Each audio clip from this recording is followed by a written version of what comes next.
Padre, del Hijo y del Espíritu Santo. Amén. Amados hermanos, en nuestro Señor Jesucristo, nos encontramos en el segundo domingo de Adviento y vemos en el relato del Evangelio de hoy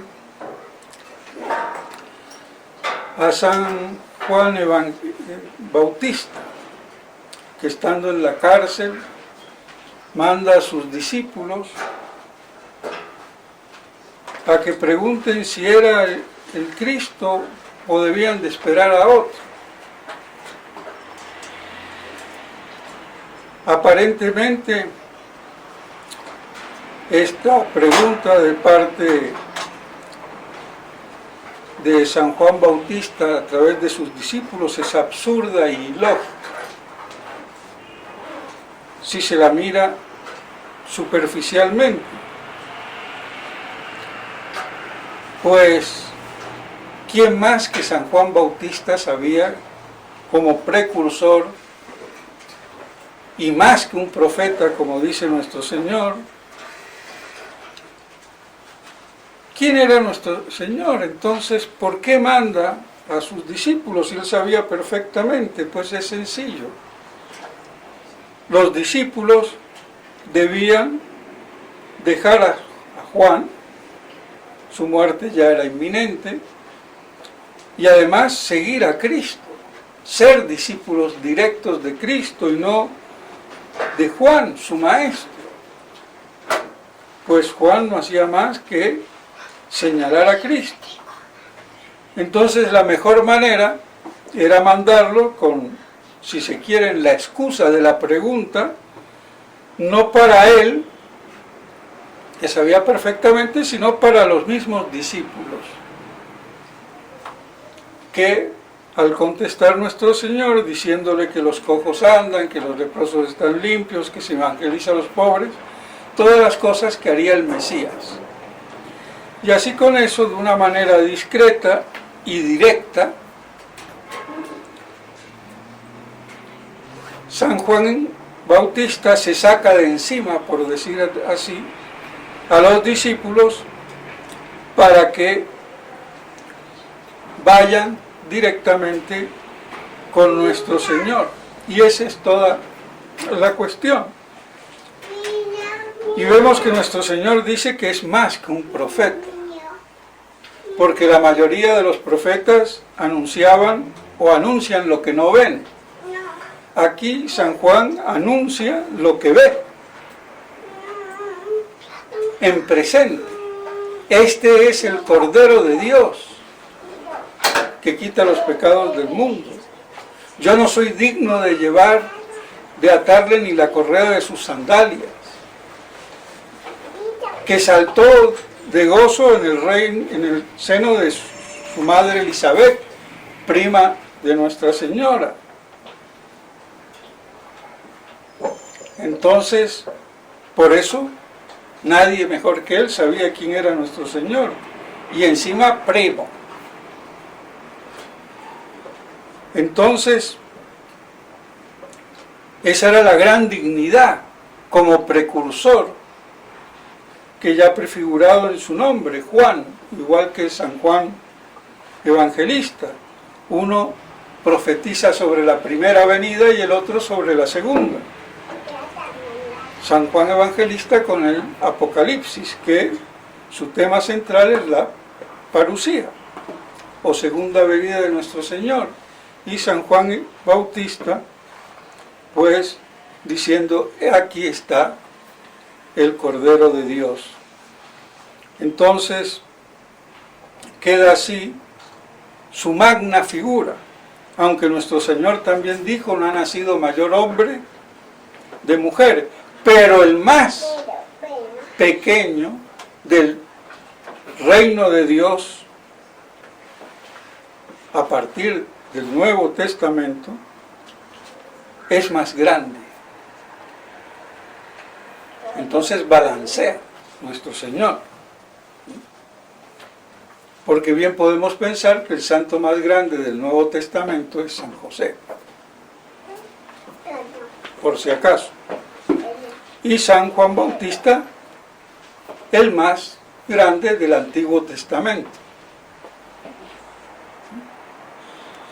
Como profeta no, porque era ya, digamos, en presente, y el más grande en ese sentido fue Moisés. Y el profeta, como sabemos, aunque la discusión modernista, que trabuca con una filología y lingüística, al revés de lo que decía Santo Tomás, el profeta es una visión y una locución. Pero primeramente una visión, porque ¿de qué voy a hablar yo? De algo que veo o que se me revela. Entonces Santo Tomás, que dice por eso que el profeta es en primer lugar el que ve a lo lejos o desde lejos lo que está oculto, si no para él, por lo menos para el resto, por esa distancia que hay. Y también es una locución, un vocero de Dios. ¿Pero de qué? De la visión. Y no al revés como quieren algunos profesores y exégetas modernos como el que teníamos en Econ, para ponerla corta y sencilla. Mucha lingüística, más de un camión lleno de cajas de libro,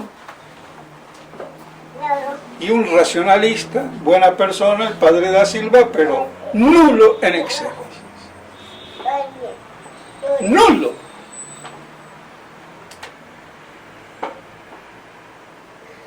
Increíble. Claro, con un artificio de erudición y de lingüística y filología y la china y la chichará, pero además diciendo herejías. Job pecó cuando dijo que era maldito desde el vientre, y Santo Tomás dice todo lo contrario. Sabía mucho y no había leído el comentario de Job de Santo Tomás. O si lo leyó no lo entendió o lo contradecía, peor. Pero bueno, así las tenemos.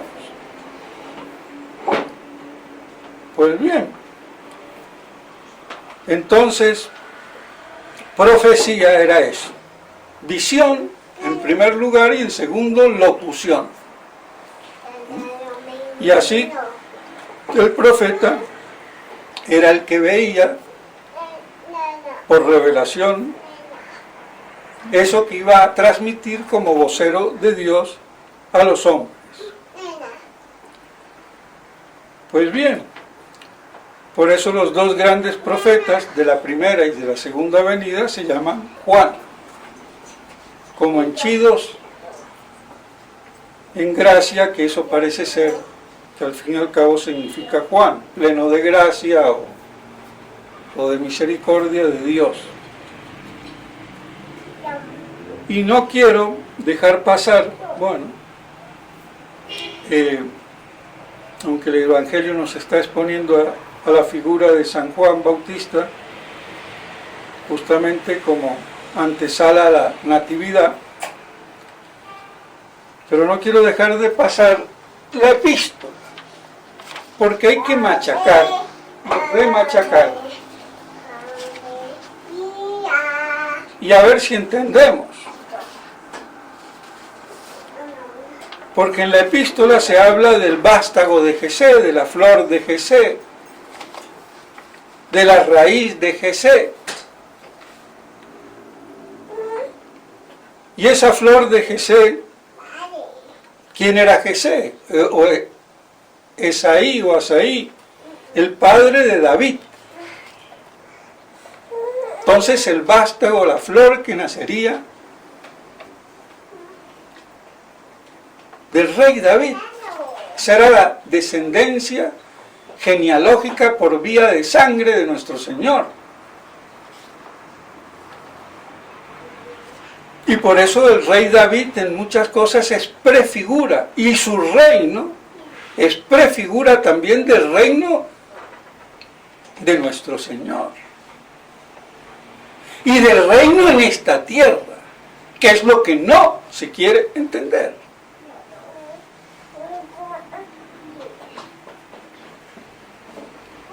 ¿Y por qué no se quiere entender? Porque si se hubiera entendido, no estaríamos en esta fase apocalíptica. No se hubiera crucificado a nuestro Señor, ni lo volvemos a crucificar los cristianos, teniendo las Escrituras en la mano, pero volatilizando su reino terrestre. Y pues bien, cuando Santo Tomás comenta la epístola, nos dice que es la flor de Jesé, y cita también algunos textos de las Escrituras, aunque no saca toda esta conclusión que yo saco y que se debe de sacar, porque para eso están las Escrituras.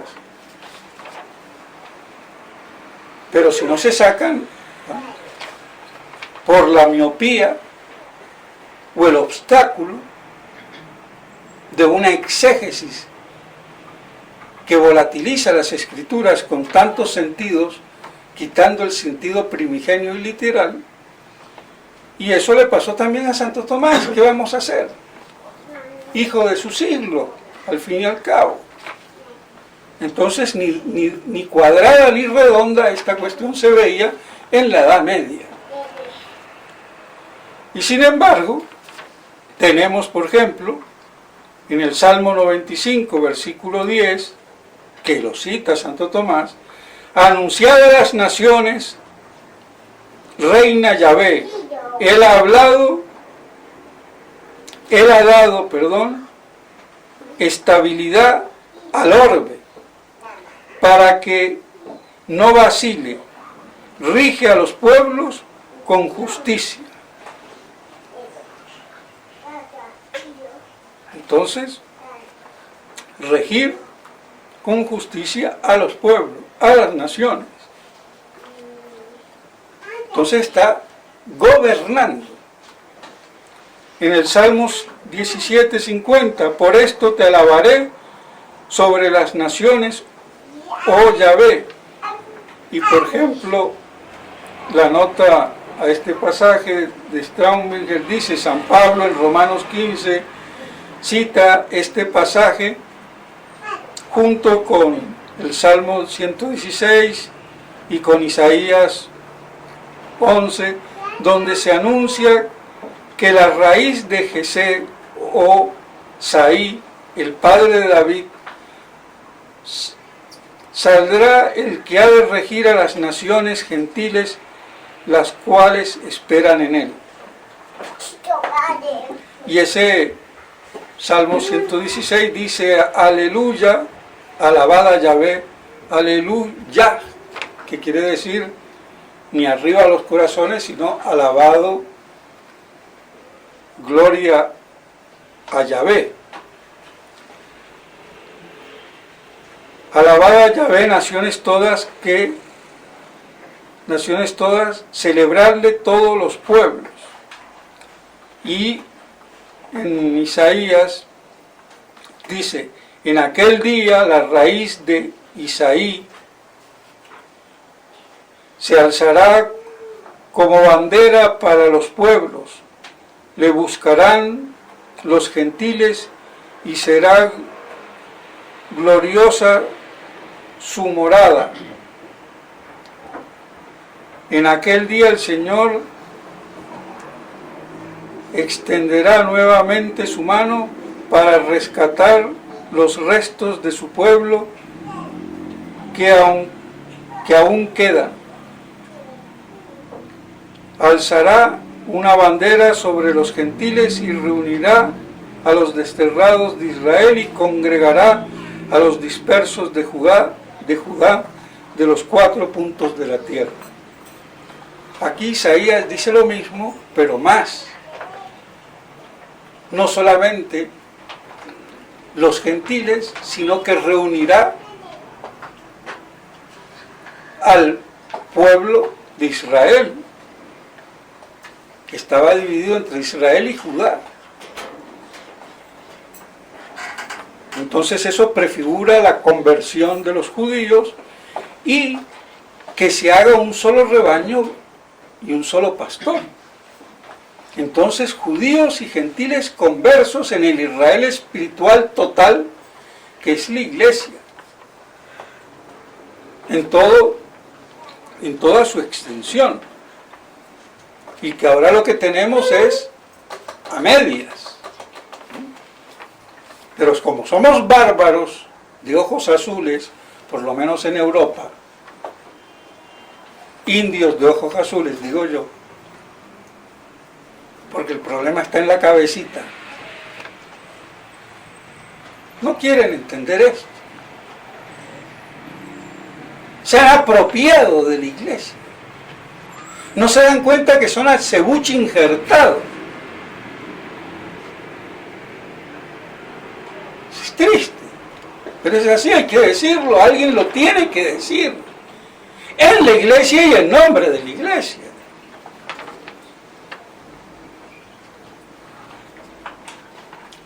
Otros salmos, 66. Alabante los pueblos, oh Dios, alabante los pueblos todos, alégrense y salten de gozo las naciones, viéndote gobernar los pueblos, con justicia y regir en la tierra las naciones. ¿Eso qué es? El gobierno de un rey teocrático que es Cristo, pero no es un Napoleón ni un Alejandro Magno.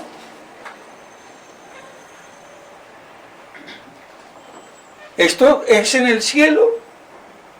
¿Para qué hablo de pueblos si en el cielo no va a haber pueblos, ni judíos, ni gentiles, ni naciones, ni gobernar, ni regir?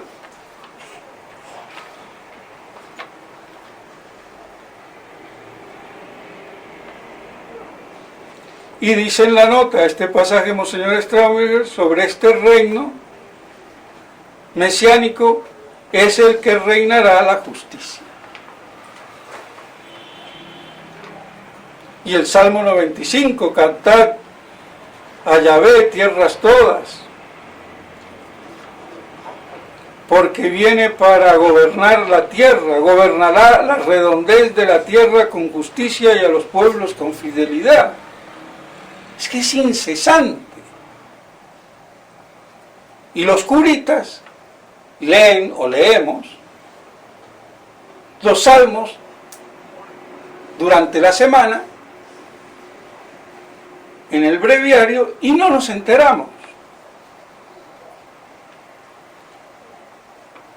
Entonces, queda más que claro, y hay otro, sí, el Salmo, por ejemplo, 116, alabad a Yahvé, naciones todas, celebrarle todos los pueblos. O el 112, desde el nacimiento del sol hasta el ocaso se ha ensalzado el nombre de Yahvé por todas esas naciones y pueblos convertidos, sobre los cuales gobernará con justicia nuestro Señor, y es el reino milenario. Los judíos se equivocaron y los católicos también. Pero como dice San Jerónimo, bueno, eso pasa para que vean que ni judíos ni gentiles nos salvamos, en definitiva, por misericordia. Y en el Salmo 2, versículo 8, te daré en herencia las naciones, con cetro de hierro las gobernarás.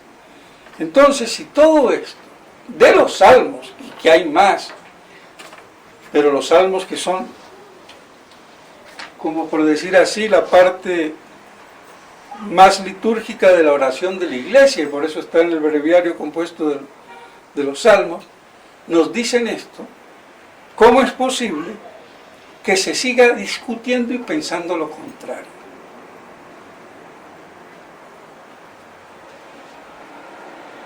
Entonces, la epístola de hoy está en consonancia con todos estos salmos y vale la pena entonces recordarlo una vez y 1000 veces más. Y ese reino de nuestro Señor es el que Él instaurará, recapitulará, restaurará el día de su parucía. Y que se cumpla la gran profecía mesiánica, las bodas del Cordero, volviendo a beber del vino de la vid en su reino milenario, y cuando ponga todo bajo sus pies, entregue el reino al Padre Eterno, previo vencimiento definitivo de Satanás, que, como ya dije, le da un chancecito al bobo para fulminarlo aparte de sus lacayos anticristo religioso y anticristo pseudoprofeta, siendo él ya el rey establecido en la tierra. Y por eso la rebelión de Gog y de Magog, que es un connato que no llega más porque es aplastado con fuego del cielo. Y después el fin del milenio como iglesia aviadora para ser la iglesia eterna, sea en esta tierra por segunda vez renovada, o en el cielo, o donde quieran. Pero lo más lógico en esta tierra, porque aquí nació y murió nuestro Señor. Está más bendito que cualquier exoplaneta, o que la Luna, o que Marte, o que cualquier galaxia. Entonces, pues, eso es, en resumidas cuentas, por decirlo así brevemente,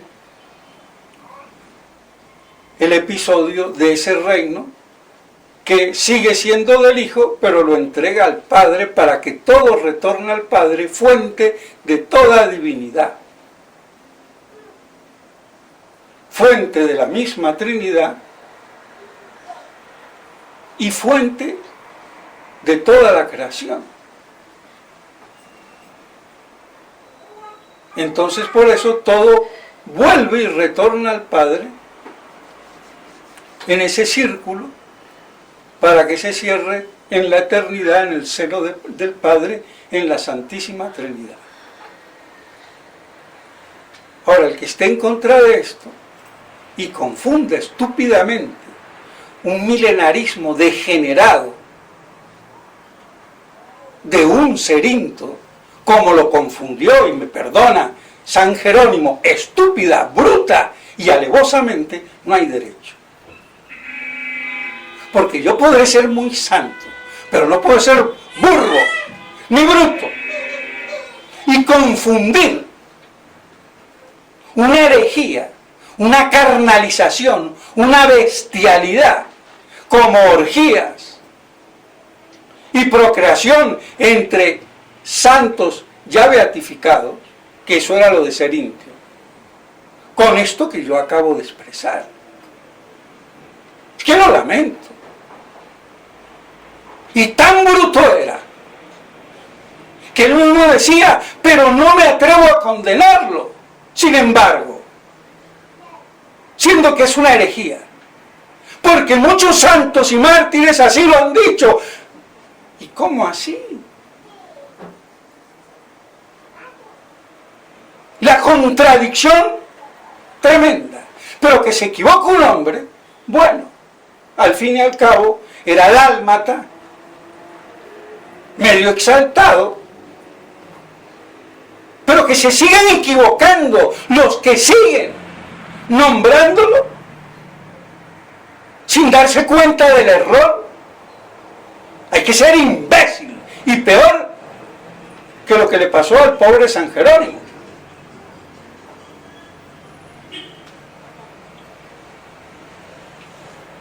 Lo lamento.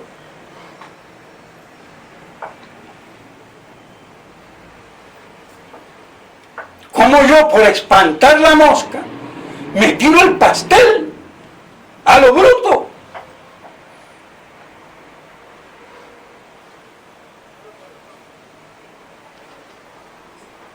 Aunque hay cosas que se pueden medio justificar, pero del todo no.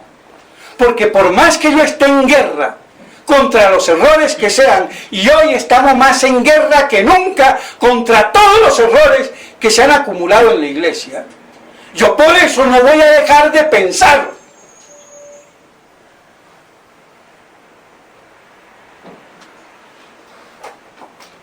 Así de claro. Y tengo que poner las cosas en su lugar, con orden y sabiduría.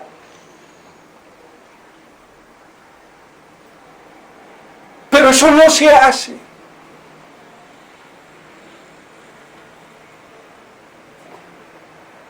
Por eso, para dar un ejemplo, la cuestión del sedevacantismo, a lo bruto, cuando la fraternidad o el bobito del padre que se me cruzó, Conte, prior de aquí, muy buena persona, pero un liberal de pura cepa, mandando comunicados contra un padre que ni existe porque nadie lo conoce allá en Medellín, porque es sedevacantista.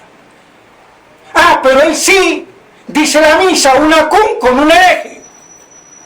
Y él sí va corriendo, como toda la fraternidad, detrás de los herejes de Roma. De esos sí eres amigo. ¿Qué te pasa, idiota? A ti y a toda la compañía. Ya no de Jesús, sino de la fraternidad. Y los imbéciles tutistas con el mismo cuento por el otro lado.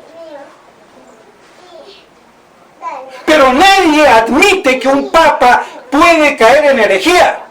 Yo soy el único sacerdote en el mundo que dice que un papa puede caer en herejía aún habiendo sido verdadero papa electo canónicamente.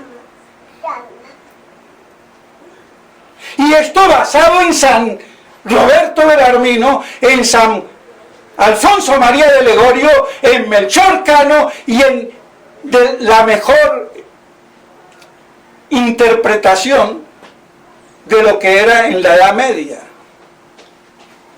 sobre el tema, que después se desvirtuó.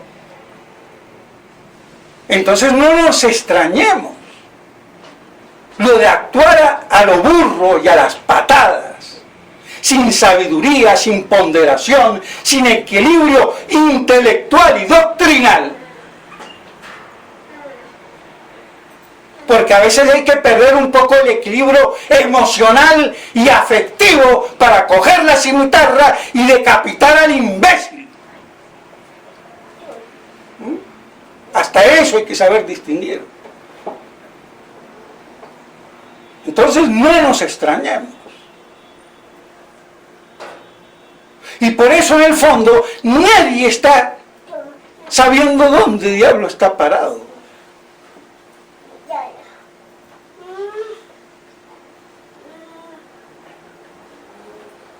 Entonces, las cosas como son, lamentablemente. Pues bien, de todos modos, que esto nos sirva y que aprendamos de los errores y que también vivamos de las verdades que nutren el alma.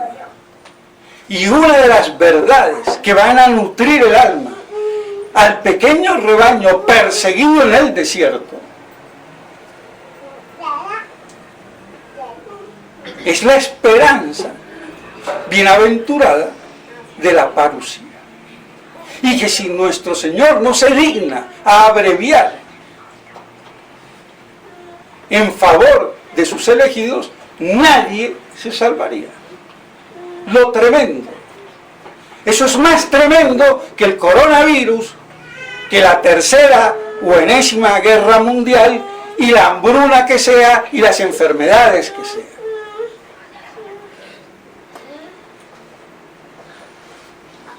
Porque donde no hay verdad, el alma está muerta. Sin verdad. Y más cuando la verdad es divina. Entonces eso es mucho peor que la muerte física. Pero tampoco de eso nos convencemos, porque hasta que no nos falte el pan y la salud, no nos importa un rábano de nada. Y así, que diga el hereje Francisquito, que no cree en el Dios católico, la fraternidad no se entera, ni nadie se entera. Están esperando que salga desnudo por ahí, para escandalizarse. Entonces, perdónenme, pero con fieles y sacerdotes así, ¿qué tradición va? Por esto se acaba. Y lo que hay que tratar de hacer es, por lo menos, decir las cosas, y por eso las digo con énfasis y claridad, y enfrentando mal que sea, para que medio el que quiera oír sepa por dónde disparar. Porque si no, muere, tarde o temprano. Pues bien, que la Santísima Virgen María nos ayude para que así podamos resistir, amando y sirviendo a Dios. En nombre del Padre, del Hijo y del Espíritu Santo. Amén.